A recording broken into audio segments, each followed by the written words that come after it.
যে আঙ্কেল আমাকে রাস্তার কথা বলেছেন এখানে তো রাস্তা আমরা মেনেই নিছি, মঙ্গল গ্রহের মতোই রাস্তা হবে, এর চেয়ে ভালো আর হবে না। জনগণের সাড়া অভূতপূর্ব সাড়া পাচ্ছি, এটা আমার জন্য অনেক বড় পাওয়া। আমি কল্পনাও করি নাই যে এত ভালোবাসা পাবো। আমরা একদম রাস্তায় বাজারে তাদের উঠানে গিয়ে কথা বলছি, কথা শুনছি, একদম তাদের কাছাকাছি যাওয়ার চেষ্টা করছি। সকাল থেকে রাত পর্যন্ত আমরা হাঁটছি, হেঁটে হেঁটে কথা শুনছি, সমস্যাগুলোর কথা শুনছি, জনপ্রতিনিধির কাছ থেকে তাদের প্রত্যাশাগুলোর কথা শুনছি, এবং সবাই এত মন খুলে কথা বলছেন এবং আসলে খুব কাছ থেকে গ্রহণ করছেন, অনেক ভালোবাসা দিচ্ছেন। কেউ খাবার দিচ্ছেন, কেউ চকলেট দিচ্ছেন, ছোট বাচ্চারা এগিয়ে আসছেন, বাচ্চাদেরকে নিয়ে আসছেন কথা বলতে, ছবি তুলতে, মুরব্বীরা আসছেন, দোয়া করে যাচ্ছেন। তারপরে আমাদের আঙ্কেল আন্টিরা এসে বলে যাচ্ছেন, প্রতিজ্ঞা করছেন, প্রত্যাশা করছেন আমার কাছ থেকে। সব মিলিয়ে খুব ভালো অভিজ্ঞতা। একেবারেই আমার এলাকার মানুষের সাথে এত কাছ থেকে মেশার এবং কথাগুলো শোনার, অভিজ্ঞতাগুলো শোনার এই যে অভিজ্ঞতা, এটা আমার জন্য অনেক বড় একটা পাওয়া। যারা আপু, গতকালকে লালমনিরহাটে একটা ঘটনা ঘটেছে দুই পক্ষের, দুটি রাজনৈতিক দলের, ওটা নিয়ে কমেন্ট না করি, এইরকম অবস্থা এটা আপাতত রাখি। এখানে কোনো ধরনের নির্বাচনী আচরণ বিধি লঙ্ঘন দেখছেন কিনা, যেহেতু আপনি স্বতন্ত্র প্রার্থী কিংবা অন্যান্য দলীয় প্রার্থী যারা রয়েছে, এমন কিছু পরিলক্ষিত হচ্ছে কিনা? আপনি কোনো বাধা ফেস করছেন? নির্বাচন বিধি আমরা মেনে চলার চেষ্টা করছি। যা যা নির্বাচন বিধি আছে আমাদের সেগুলোর মধ্যে থেকেই আমরা প্রচারণা চালাচ্ছি। একেবারেই মানুষের যাতে কোনো প্রকার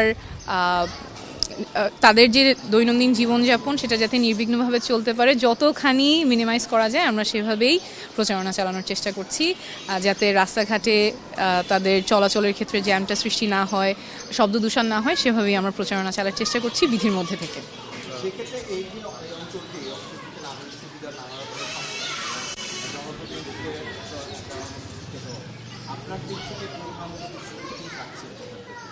আচ্ছা, ঢাকা নয়, কিন্তু ঢাকার খুব গুরুত্বপূর্ণ একটা এলাকা।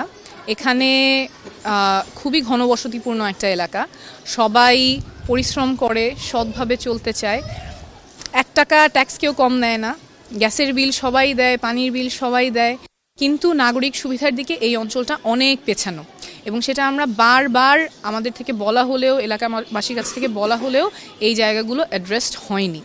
তো আমাদের যে ইশতেহার আমরা প্রকাশ করেছি সেখানে একেবারেই এলাকার যে সমস্যাগুলো, যেগুলো আমরা শুনে আসছি মানুষের কাছ থেকে, গ্যাসের সমস্যা, গ্যাসের বিল দিচ্ছেন প্রতি মাসে কিন্তু চুলা জ্বালালে গ্যাস নেই, রাত 2টা-3টা পর্যন্ত জেগে থাকতে হচ্ছে, রাস্তাঘাটের সমস্যা, জলাবদ্ধতার সমস্যা, ডেঙ্গু সিজনে মশার উপদ্রব এবং ডেঙ্গু চিকুনগুনিয়ায় আক্রান্ত হচ্ছেন, চিকিৎসার যে অবহেলা, এত লাখ লাখ মানুষের জন্য একটা মাত্র সরকারি হাসপাতাল মুগদা মেডিকেল, সেখানেও অনেক অব্যবস্থাপনা আছে। এই সমস্যাগুলোর একদম বাস্তবায়নযোগ্য যে সুনির্দিষ্ট পদক্ষেপ, সেগুলো নিয়েই আমাদের ইশতেহার, এবং ইশতেহারে যে প্রবলেমগুলোর কথা আমরা বলেছি, সমস্যাগুলোর কথা বলেছি, সেগুলো একেবারেই মানুষের কাছ থেকে উঠে আসা। যে আন্টি আমাকে বলেছেন গ্যাসের সমস্যা, হিরন আরও মিনারেল ওয়াটার মাত্র 50 পয়সায় প্রতি লিটার। এই জায়গাগুলোতে আমাদের সুনির্দিষ্ট পদক্ষেপ নিয়েই আমাদের ইশতেহার, এবং ইশতেহার নিয়েও কথা হচ্ছে। অনেকে পড়েছেন, অনেকে ফিডব্যাক দিচ্ছেন, শুভেচ্ছা জানাচ্ছেন, শুভকামনা জানাচ্ছেন, সেটাও অনেক ভালো অভিজ্ঞতা হচ্ছে। মানুষের মধ্যে অনেক আগ্রহ নির্বাচন নিয়ে, নির্বাচন যাতে সুষ্ঠু হয়, সুষ্ঠুভাবে তারা ভোট দিতে পারেন, সেটার প্রত্যাশা সবার কাছে আছে, এবং সবাই অনেক স্বতঃস্ফূর্তভাবে ভোট দিতে যেতে চান, পরিকল্পনা করছেন কখন যাবেন, কিভাবে যাবেন, কয়েকজন একসাথে মিলে ভোট কেন্দ্রে যাবেন, কাকে ভোট দিবেন, সেগুলো নিয়ে আলোচনা করছেন। তো আমরা অবশ্যই চাবো যে সুষ্ঠু একটা নির্বাচন হবে, যেখানে জনগণ স্বতঃস্ফূর্তভাবে নির্বাচন কেন্দ্রে গিয়ে নিজের ভোটটা তাদের পছন্দ মতো দিয়ে আসতে পারবেন।